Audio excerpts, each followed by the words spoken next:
Here's a solution for day 2, problem 1. A polygon is graphed below and translated with this function.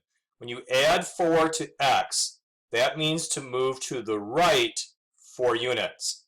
When you add 2 to y, that means to move up 2 units. Let's graph the image after moving it according to those directions. Take each corner and go right 4 up 2. So I'm pointing at the y. I'm going to count right 4 up 2. 1, 2, 3, 4. 1, 2. Here's y prime. Now point G. 1, 2, 3, 4. 1, 2. Here's G prime. Now point M.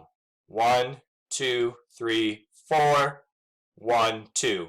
Here's M prime. The prime means the image of the original dot. Connect these together and you'll have the shape.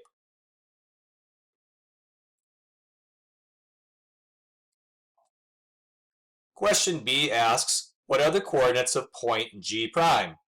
Point G originally was at 0, -2.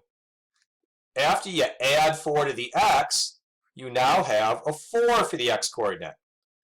When you go up 2 from a -2, you have 0 as the y coordinate.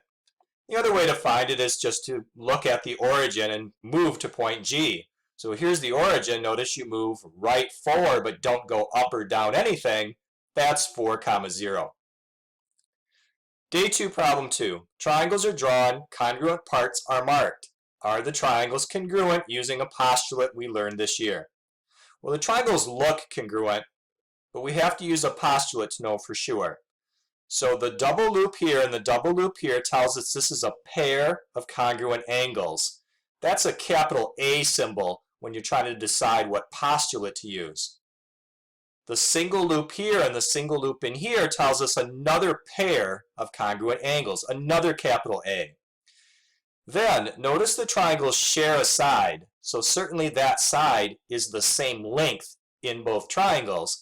That's the letter S, meaning a pair of shared sides. Is ASA one of our postulates?